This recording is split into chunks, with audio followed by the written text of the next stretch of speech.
Central government national policy क्या है, CE क्या है। तो अभी हमारे साथ pro dam movement of Arunachal Pradesh के प्रेसिडेंट है एसोसिएशन के, तो उनसे हम सीधे मिलेंगे और जानेंगे। मैं बता देना चाहती हूँ 12 पॉइंट का उनकी तरफ से चार्टर ऑफ डिमांड रखा गया है गवर्नमेंट ऑफ अरुणाचल प्रदेश को।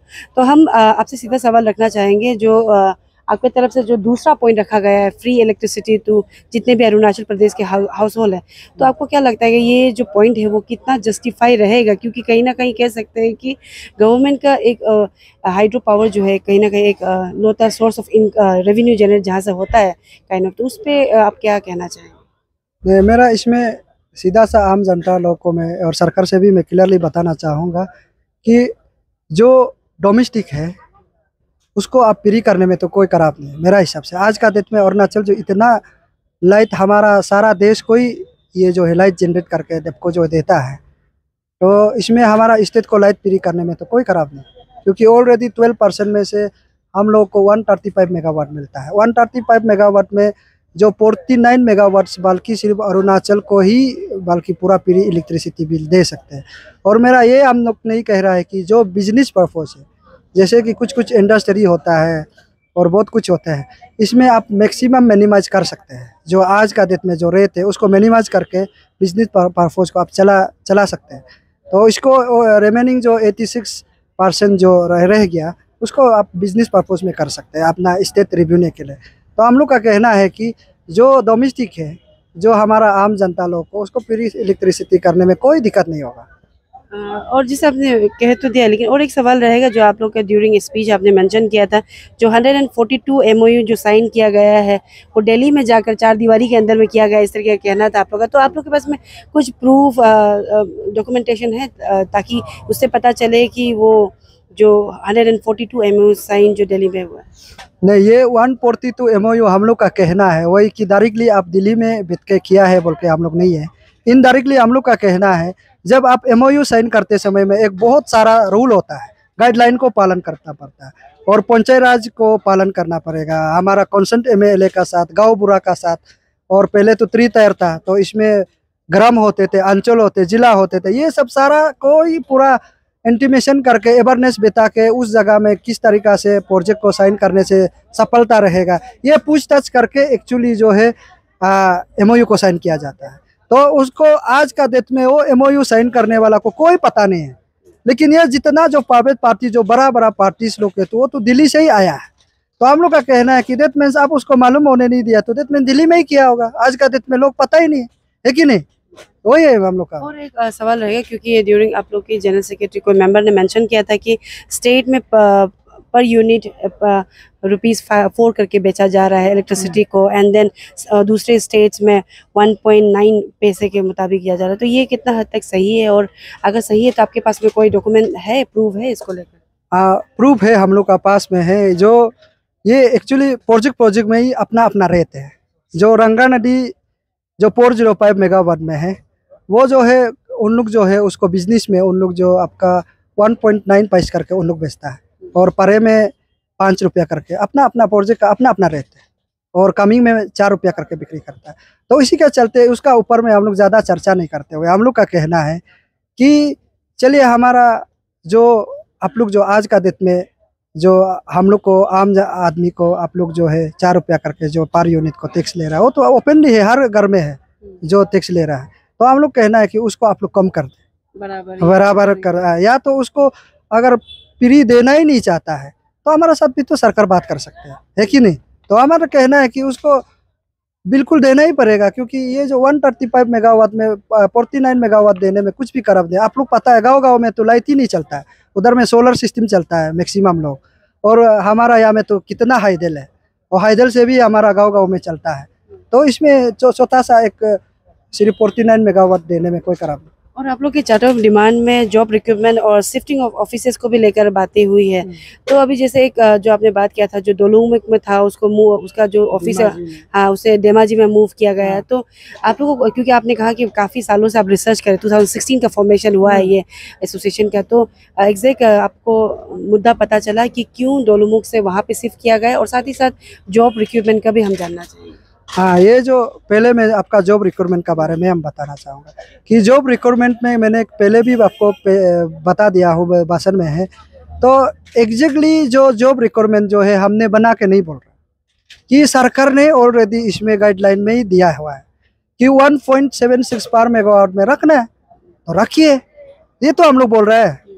तो इसमें हम लोग तो पर मेगावाट में 4-5 नौकरी तो रखो तो नहीं बोल रहे हैं, जो इम्पॉसिबल चीज़ को तो हम लोग नहीं बोल रहे हैं।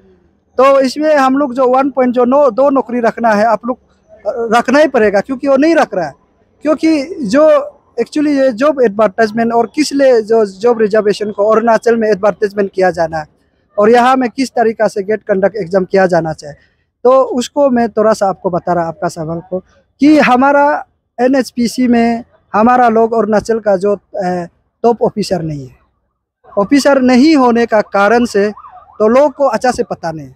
तो जो जितना जो NHPC जो नेपको जो काम कर रहा है, वो जो काफ़ी बड़ा बड़ा ऑफिसर लोग नेपको लोग बहुत हमारा असम लोग बहुत पहले एडवांटेज हो गया, तो लोग अच्छा से वेल वैसर अच्छा से जानने लग गया। तो उससे पहले उन लोग जो हाई लेवल में पहुंच गया, तो जितना जो उन लोग का जो रिजर्वेशन जो रिक्वायरमेंट होता है उन लोग ऑफिसर का थ्रू से ही होता है। तो उन लोग कहीं ना कहीं से उन लोग जो पॉलिटिकलाइज करके अपना स्टेट से ही लेना चाहता है। तो हम लोग का कहना है कि ये हो नहीं सकता है। तो इसलिए स्टेट गवर्नमेंट का थ्रू से ही ये जॉब एडवर्टाइजमेंट नेपको NHPC का प्रोजेक्ट का जो काम करता है उसका रिक्वायरमेंट जो है स्टेट गवर्नमेंट का थ्रू ही एडवर्टाइजमेंट होना है और यह ही रिक्वायरमेंट होना है। SSB से भी तो कर सकता है। बेसिकली आप लोग का डिमांड ये था कि जब काम अरुणाचल में होगा तो उसका रिक्रूटमेंट क्यों आउट ऑफ स्टेट होना है, आपका वही कहता है यहाँ पे होना है। और दूसरा वाला सवाल जो ऑफिस शिफ्टिंग को लेकर, नहीं ऑफिस शिफ्टिंग तो क्लियर करते हुए, और ये जो सिर्फ NHPC को मैं पर्टिकुलरली उतना ही सिर्फ बोला है कि मैनी कॉर्पोरेट ऑफिस को बना दो, बाकी ऑफिस को तो हम लोग रजिस्टर ऑफिस को तो नहीं मांग रहे। तो मैनी कॉर्पोरेट उसके ताकि अरुणाचल में स्टेबली और बहुत प्री फ्रैंकली लोग का साथ बात करके आप जो है यहाँ प्रोजेक्ट काम कर सकते हैं। क्योंकि आपका कहीं ना कहीं में आप लोग का ऑफिस नहीं होने का कारण, लोग को अवेयरनेस देने नहीं देने का कारण से आपका प्रोजेक्ट जो है हर जगह में रुकावट आता है। क्योंकि हमारा लोग को अवेयरनेस देना पड़ता है, क्यों पता नहीं तो डायरेक्टली आप आके तो सरकार MOU साइन किया बोल के कर नहीं सकते। इसलिए मैनी कॉर्पोरेट ऑफिस बनाएगा तो हम लोग NHPC को हम लोग साथ देंगे, अवेयरनेस देंगे, ये इतना बेनिफिट है, लोग को कन्विंस करेंगे एज ए प्रो, है कि नहीं। उसके बाद नेपको को तो मैं डायरेक्टली बोलता, नेपको जितना जो काम करा है उन लोग का टॉप सीक्रेट है कि अरुणाचल से ही उन लोग को जॉब रिक्वायरमेंट लेना नहीं चाहता। ये मैं क्लियरली आप लोग को बताना चाहूँगा कि हम लोग ऑफिस में भी जाने से भी उन लोग का बिहेवियर बहुत अलग सा है नेपको का। और जितना जो HOP जो उन लोग जो है तो प्रोजेक्ट बना के रखा, उन लोग का बिहेवियर भी बिल्कुल ठीक नहीं है। अगर उधर में हमारा HOP जो है हमारा स्टेट से लिया जाएगा तो लोग को तो कन्विंस कर सकेगा ऐसे उस प्रकार का है, ये बेनिफिट है। तो असम में तो एक भी तो आपका देम नहीं है, तो कैसे करके आप उधर में ऑफिस शिफ्ट करके रखा है। उसका बाद वो तो रोज एंटी देम जो हमारा प्रोजेक्ट को रोज रखते रहता है, उसका ऊपर में आप असम में ही रखना चाहता है। दैट मीन्स असम के लिए काम कर रहा है कि नहीं, अरुणाचल में ऑफिस शिफ्ट नहीं। और उसका बाद जो शिलोंग में रहा कॉर्पोरेट ऑफिस, शिलोंग में भी वही है, हमारा यहाँ ही पूरा उसका 90% प्रोजेक्ट जो हमारा में ही चल रहा है। इसलिए यहाँ में ही कॉर्पोरेट ऑफिस को ही बनाओ और यहाँ में ही इकोनॉमिक जनरेट को हम लोग ही उसको स्टेट गवर्नमेंट का थ्रू से ही हम लोग उसको करेंगे। और एक सवाल रहेगा जिसमें आपने मेंशन किया था कि जो पटेल इंजीनियरिंग प्राइवेट लिमिटेड वो एक सुप्रीम कोर्ट से ब्लैकलिस्ट किया गया था, उसे क्यों काम दिया गया है फिर से, तो आपके पास में प्रूफ है जो सुप्रीम कोर्ट के द्वारा उन्हें ब्लैकलिस्ट किया गया, या फिर आपने मतलब कुछ और है आपके पास? नहीं, इसमें तो प्रूफ तो मेरा पास में भी हो, आप लोग भी अभी भी देख सकते हैं। अभी घर में जो न्यूज़ देख रहे हो वो भी बेते ही देख सकता है कि पटेल इंजीनियरिंग जो है एक प्राइवेट पार्टी है, कि हमारा स्टेट में भी पटेल इंजीनियरिंग ने MOU लिया है, बहुत करोड़ों रुपया दिया है, उन लोग जो है यहाँ में डैम बनाएगा बोल के। लेकिन वो जो NHPC का अंदर में ही काम करता है, क्योंकि आपका टेंडरिंग करके उन लोग जो है काम करते। तो इसमें NHPC जो है नेपको NHPC जो है पर्वती 2 एंड पर्वती 1 में हिमाचल प्रदेश में है वो जो, तो प्रोजेक्ट का नाम है पर्वती 1 एंड 2। तो इसमें जो है एक जो है 710 मेगावाट है एंड 800 मेगावाट, इसमें 2 प्रोजेक्ट है।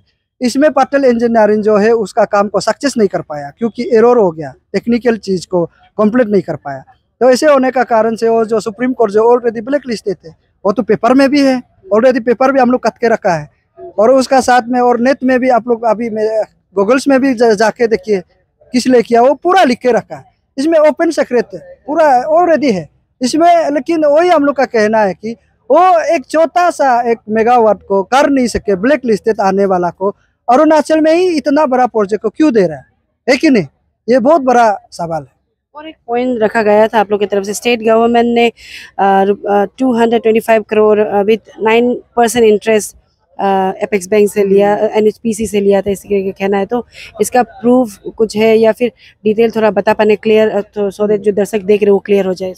प्रूफ तो है, ये देखिए जो अभी जो रखा है ये टेबल में ही रखा है। अभी भी देखिए बहुत बड़ा एग्रीमेंट है, क्योंकि इसमें MOU में भी क्लियर कट लिखा है 225 का बारे में। एक्चुअली ये लोग क्या है, बहुत पॉलिटिकलाइज भी हुआ है, हम आपको बता रहे हैं। तवांग 1 तवांग 2 इसमें NHPC में 2 प्रोजेक्ट है।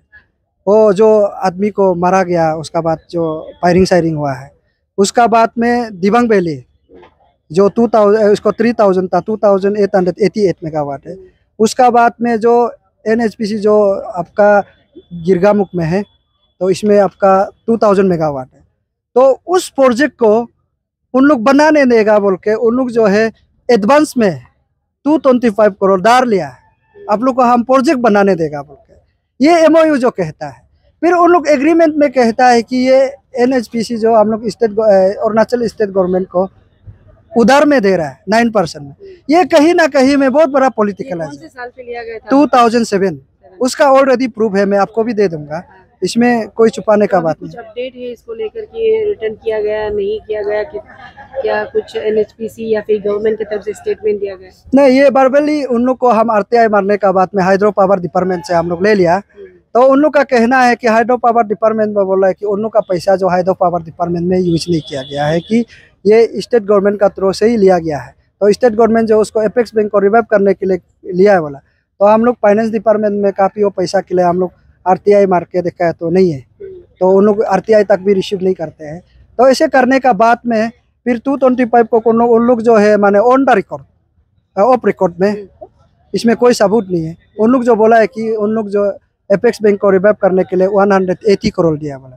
तो हमने एपेक्स बैंक का जो कुछ को जाके पूछ के देखा, तो बोला 180 करोड़ हम लोग लिया, लेकिन 180 करोड़ को हम लोग 2 साल का अंडर में ही उसको रिटर्न कर दिया स्टेट गवर्नमेंट। तो अभी 45 करोड़ जो 180 दिया, तो 45 करोड़ भी मिसिंग हो गया। साथ में अभी 225 करोड़ को इंटरेस्ट का साथ में देने वाला जो आज का डेट में आप रीपे नहीं करके अभी इंटरेस्ट ही उल्टा उतने दे रहा है, तो कोई और उसका 225 करोड़ को एंजॉय करते रहेगा। पब्लिक आम जनता को लाइबिलिटीज देना ये सरासर बिल्कुल गलत है। उसको बीजेपी सरकार सबका साथ सबका विकास वाला जो नारा है, तो उसको जल्दी ही सॉर्ट आउट कर सकते हैं। और अभी जैसे आप लोग को 12 पॉइंट का मुद्दा था, चार्टर डिमांड, और आपने बता दिया जो मैंने क्वेश्चन रखा, तो सवाल ये रहेगा कि यहाँ टेनिस कोर्ट में कई लोग आके धरना करते हैं, लेकिन कभी भी जब सॉर्ट आउट हो जाता है या नहीं भी होता है जो मुद्दा रखा जाता है, तो हम आपसे सवाल सुनने को नहीं आता है। तो हम एज क्योंकि आप लोग का pro dam movement of Arunachal Pradesh है, तो आज आपका पहला पीसफुल धरना है, तो अगर जैसे इन केस आपकी तरफ मतलब अगर गवर्नमेंट की तरफ से कुछ रिस्पॉन्स नहीं आता है, तो आप लोग का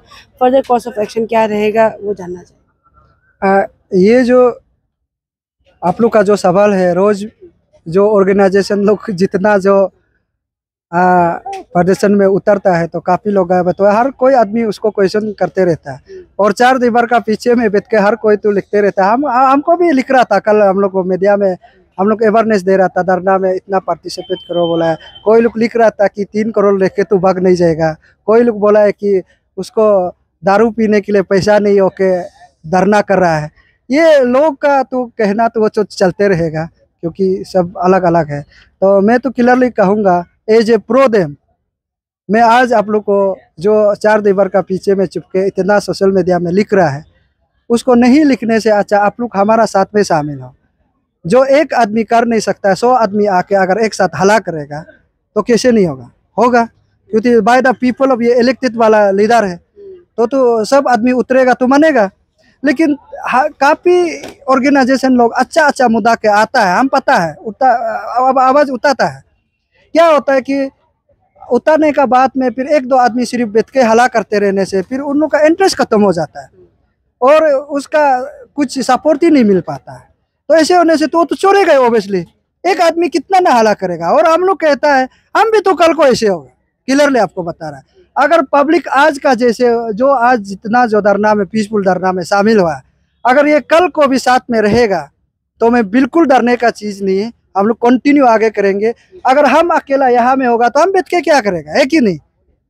कोर्स ऑफ एक्शन क्या रहेगा अगर गवर्नमेंट रेस्पॉन्स नहीं करती है ये 12 चार्ट ऑफ डिमांड्स को लेकर? चार्टर ऑफ डिमांड 12 मैंने रखा है, तो इसमें क्लियरली मैंने कहा, पहले भी कहा है कि जो चार्टर ऑफ 12 डिमांड को हम लोग 15 डेज का सरकार को अल्टीमेटम दिया आज से इसमें हम लोग पीसफुल धरना के तौर पे हम लोग उसको अल्टीमेटम दिया सरकार को।